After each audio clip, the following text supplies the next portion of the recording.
Welcome to Living in the Lehigh Valley, where our focus is your health and wellness. I'm Brittany Sweeney. And I'm Grover Silcox.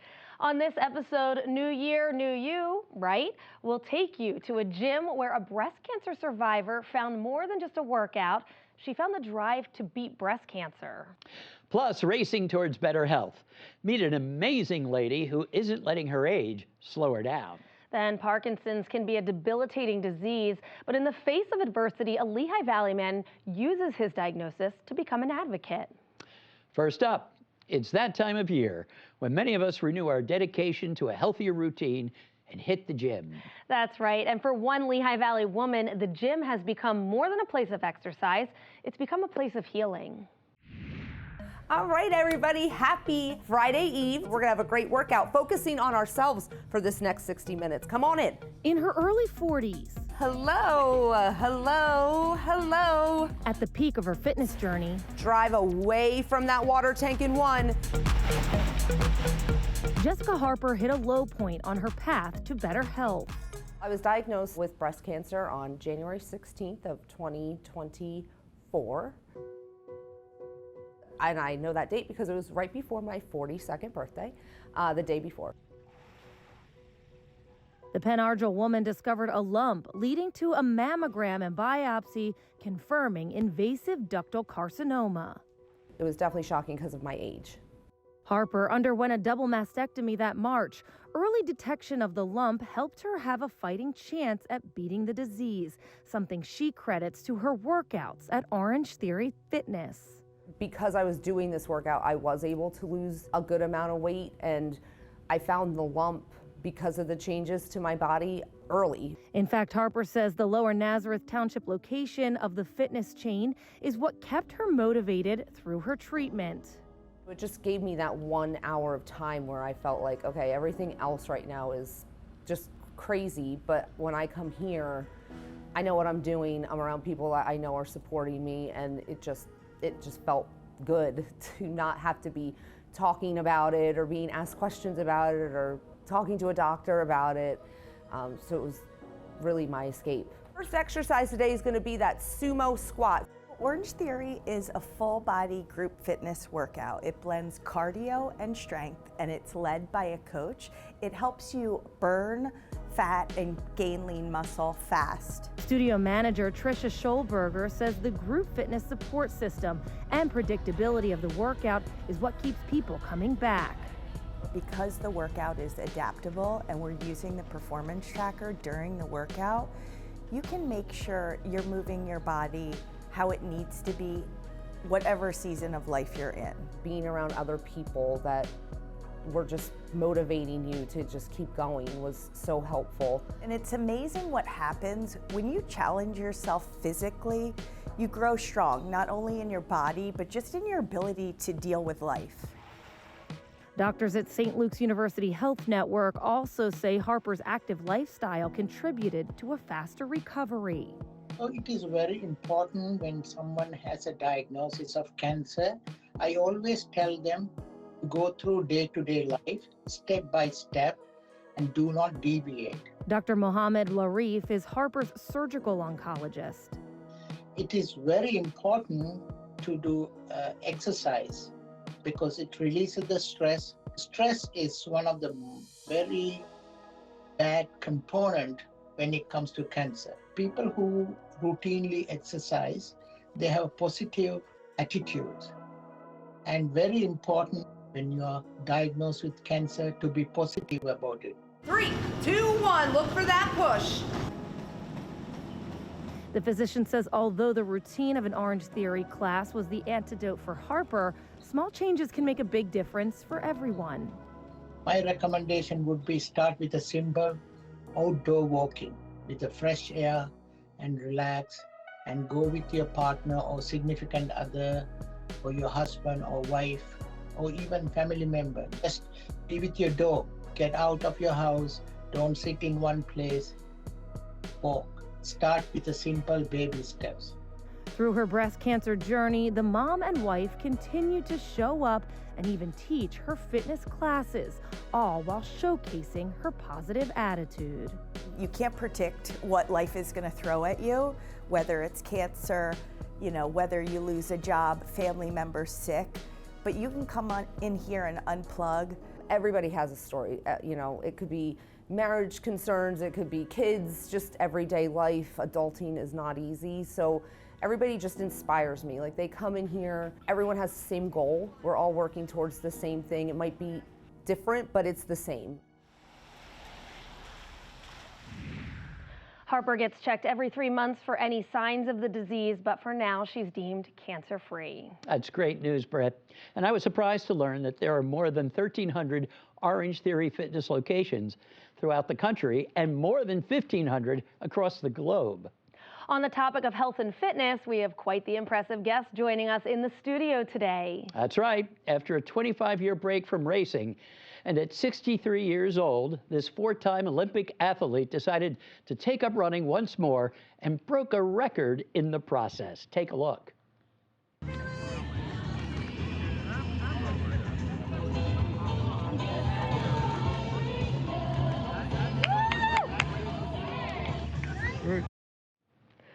Wow, so impressive. Joining us now in the studio is Olympian, motivational speaker, fitness coach, author, and business leader from the Lehigh Valley. I'd like to welcome Joetta. Hi. Joetta, thank you so much for joining us. Thank you. Hi, Man, Brittany. Hi, Grover. Great Nice you to have are you. quick, to say the least. Yes, thank you. Awesome. So, Joetta, where did you find the motivation to, after 25 years of not hitting the track, strap on those shoes again and take to the field? That's a good question. My daughter, Talitha, wanted to see me run. When she was born in 2002, I had retired after my 4th Olympic team. And she would say, Mommy, I want to see you run. Been busy with life, but then that year, which was 2025, she said, guess what? The USA Nationals are going to be in Gainesville, Florida, where my daughter was in school getting ready to graduate in Gainesville, Florida. My father, the late, great Dr. Joe Clark, lived there, and he was buried in Gainesville, Florida. I said, okay, that's where I'm going to go. Gainesville, Florida, I'm going to put on my spikes and run a Masters event. Wow. That's wonderful. How did that feel, crossing the finish line, knowing that you just set an American Masters record? Well, that's funny because I did not know that. All I knew that I barely won, and I ran the 200 meters, which is way shorter than what I used to run. I'm a half miler, so I would normally run around the track twice. But for this event, I only ran 200 meters. And I'm not really that fast. When I was an open athlete, but for the Masters, I am fast. So I'm going to stick at the 200 meters. It felt great to win and to have my daughter in the audience, to have the college kids that I cheer for me. My coach was there. My friend flew down. It was a wonderful time.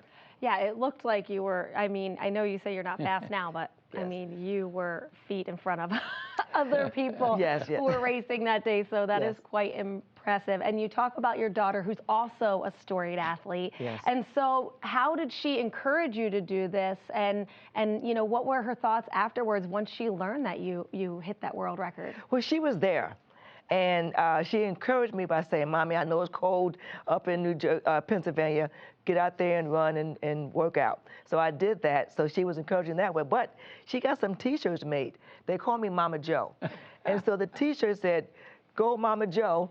And everybody had on these orange and white T-shirts. So she encouraged me by supporting me, and the tables turned. Normally I'm cheering for her. This time she was cheering for me. Joetta, I do want to ask you, as we get older, it gets easier to not stay in that exercise routine. Yes. And so how do you, work yourself up motivationally, but also the strength as you get older to maintain that strength and that speed? Well, Brittany, that's a good question because fitness is a lifestyle. For me, I've been able to maintain a relatively good fitness regimen. And as I've gotten older, I don't do as much as I used to do. I don't do all the distance runs, but I run, I jog, I do hill workouts, I do jump rope. When it's cold here, I go inside, I run up and down my stairs. But the thing is that you have to remain active. And as we get older, however, you have to work on mobility as well. And a lot of times I walk backwards, I do backwards lunges. When you get older, you're afraid to fall. Wow. And I want to make sure that if I do fall, I have some strength in my muscles. Wow, I am actually out of breath just from that description. That's not good. No, that isn't. So what did you learn from this whole experience? What's the lesson? The lesson for me is that age has no limit, and neither does fitness. And no matter what you can want to do, you may not be an Olympic champion. That's for a select few, but you can be the champion of your life. And so at Joe Time Fitness, we have a company called Joe Time Fitness.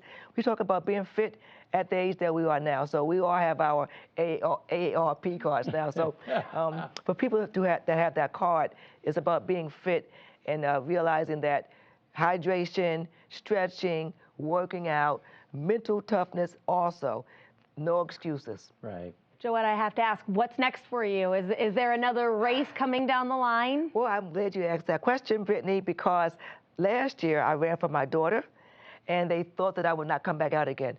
Oh, she's just going to do this and go away, set these records and go away.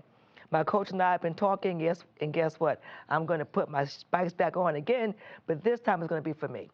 So I'm going to do a lot more races for the Masters, and it's not about getting records, but it's about meeting new people. And it's funny, a lot of the people that are in the Masters, they remember me as an elite athlete because they're my age. And they come over, they fan, they're excited to see me, but I get encouragement from them. They're 70, they're 80, they're 90 years old, and they're staying active, and that's a great thing. Joetta, your passion, your motivation, it's incredible. Your energy is just amazing. Right. Keep on doing what you're doing. You're doing wonderful things, and we get to claim you as our own here in the Lehigh Valley. Absolutely. That's right. Thank And you. that motivation is contagious. Yes, thank you very much. I appreciate it. Wonderful. Joetta, thank you for joining us. Thanks so you much. for having me. Great Thank to you. meet you. Up next, a Lehigh Valley man diagnosed with Parkinson's is sharing how he faced the disease by helping others also facing it. Eric Aquino served as a volunteer EMT and even taught others at Northampton Community College. In 2016, his legs started shaking, his shoulder would become stiff for no discernible reason, and finally his thumb began to tremor, and that was the beginning of his Parkinson's journey. Since that time, he's created a foundation to help others with the disease and even wrote a sci-fi book in which people with Parkinson's save the day. I was an EMT instructor for 2 to 3 years after I graduated here. Lehigh Valley EMT Eric Aquino used his Parkinson's diagnosis to fight off a zombie apocalypse. My book is called Project DOPA, PD for Parkinson's disease. And about 5 or 6 years ago, someone in my support group made the joke about that if there was a zombie apocalypse, we would survive because we don't have dopamine in our brains, and the zombies wouldn't need our brains because it tastes funny. The minute I heard it, I'm like, there's something there. So I decided to write my diagnosis story amidst the zombie apocalypse. Like the heroes in his book, Eric faced his fears head on. I got diagnosed with Parkinson's in 2018, 2 weeks after my 40th birthday, a year and a half after my first motor symptoms began. My symptoms were tremors in the leg. Actually, I had a stiff shoulder that I was getting therapy for, and in the process, I was like doing the arm raises where you slide your arm, and my leg would tremor. Eventually, it progressed in my hand when my thumb started trembling, and my wife was like, "You know, your thumb is trembling." I was like, "That's not the only thing." Parkinson's disease is a neurological condition caused by the depletion of dopamine in the brain. One of the most important aspects of the disease is that not everybody gets a tremor. It's usually between 80 or 85% of patients develop a tremor. It's usually a tremor that's on one side of the body, and it's something commonly called a rest tremor. So it's a tremor that you usually in the beginning do not see it when you go to move. Your hand is on a steering wheel, you're sitting eating, you're watching TV, you're doing another task, and you see one of your hands start to shake. Other symptoms include stiffness, loss of balance, slowness of movement called bradykinesia. And I would say average age of a patient that comes to our office to be diagnosed with Parkinson's is usually over 60. If you have it younger, you'll have a prolonged course with much more severe symptoms. There used to be, less than 1 million people with Parkinson's in this country. It may be double that, or at least a lot more than that. And it's probably partly because of awareness, like because of efforts from the Fox Foundation and others. I've created what's called the Golden Protocol. As a volunteer emergency medical technician who taught others at Northampton Community College, Eric knows the importance of taking control of a bad situation. Yet with Parkinson's, even simple tasks can seem overwhelming. Bad day for someone might be they can't get out of bed, or they can't get dressed, or so I have my one bad day the other day. I was dropping something every 15 minutes. But then I realized, okay, do I ruin my day because I dropped that one bottle? Or do I acknowledge that I just went 2 hours when I was dropping something every 15 minutes? It's all about perspective and the small victories. Eric overcomes his challenges by helping other Parkinson's patients overcome theirs. We have about 8 support groups. I'm working on starting a 9th one in Easton. On this day, Eric and fellow Parkinson's patients demonstrate how a support group works. I always tell people to not catfish your loved ones. Like, engage them when you're having bad days or semi-bad days. I was resistant to the idea of needing a support group. But when I went, it was like a light going off in my head, and it was terrific. So there is no manual for Parkinson's disease. That's why you see your movement disorder specialist. And from that beginning, we have books and material that we provide the patient, encourage them to participate in support groups, because many patients, when they go, majority of the times, they do get good information from these support groups, seeing other patients, seeing other caregivers that have Parkinson's disease, different stages of Parkinson's disease, helps most patients. We don't give credit to Parkinson's because we don't want it to take over our lives. Definitely not. If you have Parkinson's when you're very young, like Michael J. Fox, that's young onset Parkinson's. There's also juvenile onset Parkinson's, which I think is relatively rare. I don't see a lot of those cases, but sometimes. The Parkinson's can be slower, and people can live with it for decades and actually live a great life. The main medication that's called carbidopa, levodopa, the goal is to increase the amount of dopamine you have in your brain. There are also procedures such as focused ultrasound and deep brain stimulation, or DBS, for qualified Parkinson's patients. I was up to 5 times a day taking meds, and I wanted to reduce that. And then around 2015, we started talking about DBS, deep brain stimulation, as a way to help. Deep brain stimulation, just to give you a little background, I liken it to a heart pacemaker. Parkinson's disease is treated by a similar treatment. It is a pacemaker for the brain. DBS is a surgical treatment that uses implanted electrodes to deliver controlled electrical impulses from a battery implanted in the chest to specific areas of the brain to reduce symptoms of Parkinson's.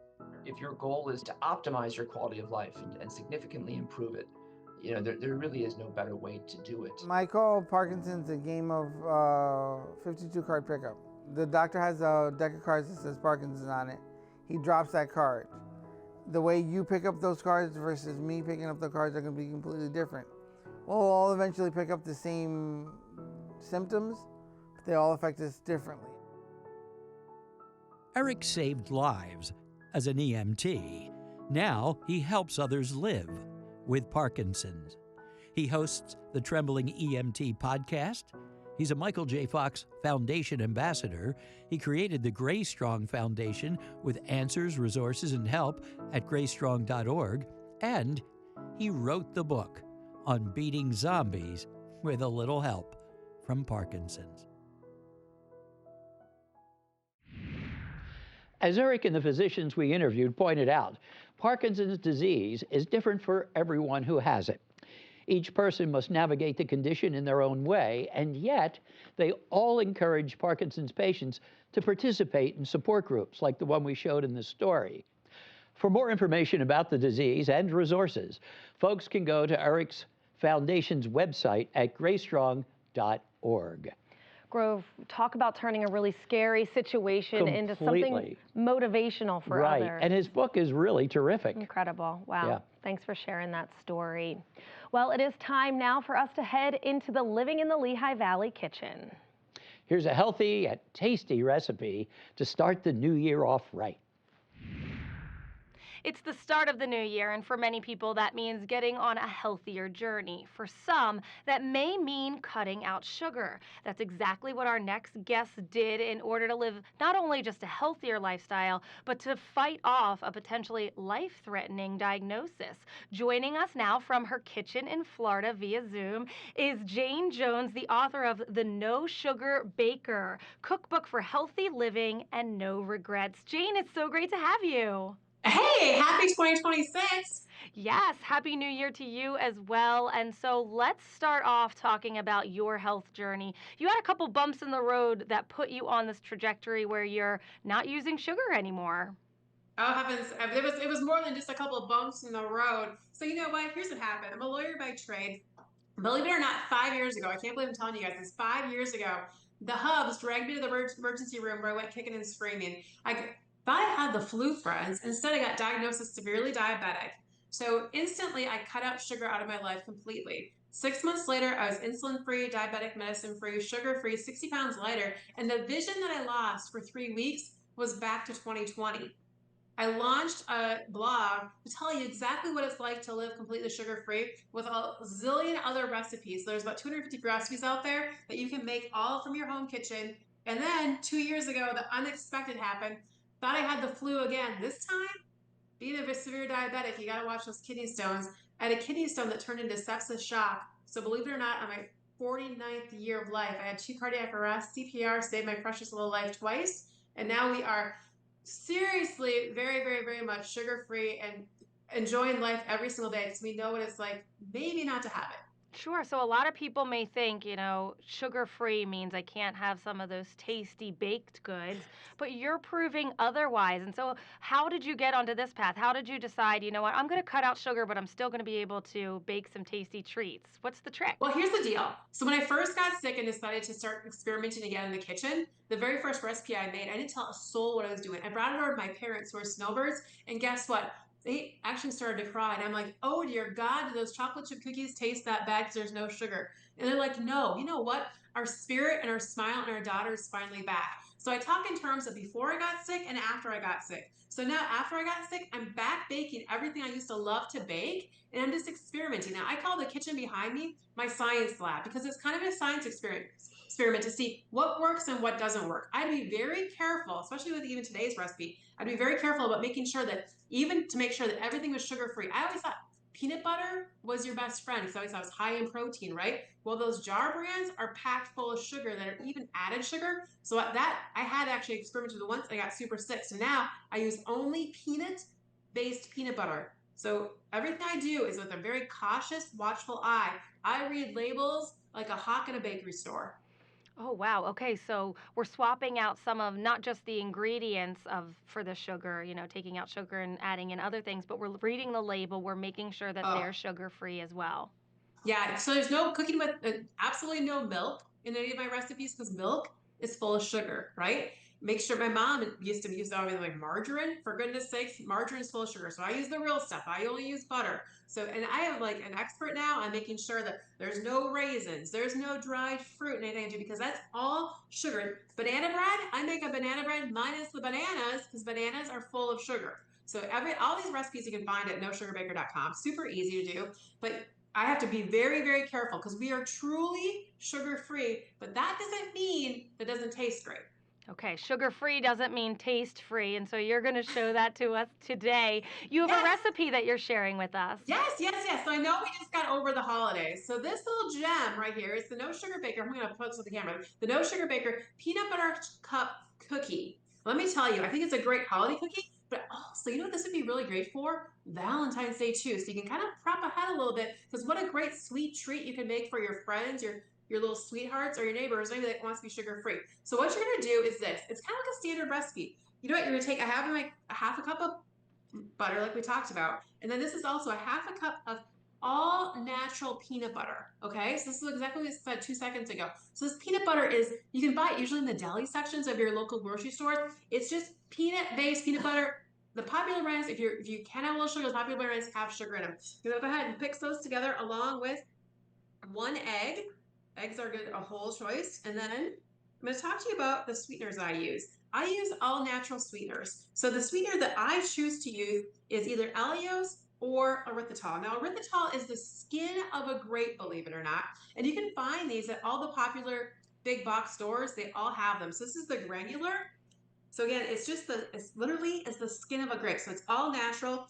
Some of the other sweeteners are from plants, plant-based. And then this is the brown version of it. So it sort of mimics like brown sugar, brown sweetener, right? So you just go ahead. Now you're gonna mix those together. I'm gonna give you a little pro tip. Add in a lot of vanilla.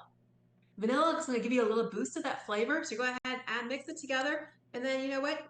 I don't have a mixer here with me today. So you're gonna mix it, add in your flour, add in your baking soda like you normally would do, and a little bit of salt. I tend to go less than the salt because of my health. We're gonna get that dough. You're gonna form it together. You're gonna put it into your mini muffin pan.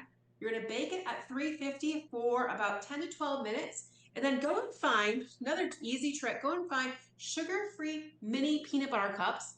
When they're baked, all you do is punch it right in the middle, and voila, look at that gem. And then when you break it in half, let's see if I can do it, because I normally would go, you would have the peanut butter cup right in the middle of it too. What a surprise, special treat that you can make. You can indulge and just do it with the stuff, the normal ingredients you have, just in a different way, in a different manner. I mean, you have a peppermint chocolate chip cookie here. You can see the recipes online. Or look at this. This is a completely sugar-free peppermint white chocolate bark. Looks delicious. So I love that we're starting off the new year and we can still have cookies even if we're on a healthier trajectory. You can have two. Make it your New Year's resolution to go completely sugar-free. Let me tell you, I haven't had sugar in now 5 years. I don't even know what it tastes like anymore, but my health has never been better. That's great to hear, Jane. If folks want to get more recipes or check out some of these cookies, how can they find the cookbook or some of the recipes? All you gotta do is go to www.nosugarbaker.com. We're on all the socials out there. You can find us on. We're out there. So nosugarbaker.com. You'll find over 250 free searchable recipes right now. So you can type in key lime pie. You can type in banana bread like we talked about. Type it over, you'll be able to find it. If you can't find it, hit me up on all the socials and I'll direct you right to exactly what you want to find. You had me at key lime pie. Jane Jones from her kitchen in Florida joining us via Zoom. She's the author of the No Sugar Baker Cookbook for Healthy Living and No Regrets. We thank you so much and we're so glad that you're on a healthy path now. Listen, I love life and I'm so thankful to be able to share this voice with others. And so look us up and make the cookies for your friends. Well, that will do it for this episode of Living in the Lehigh Valley. For PBS 39, I'm Grover Silcox. And I'm Brittany Sweeney, hoping you stay happy and healthy.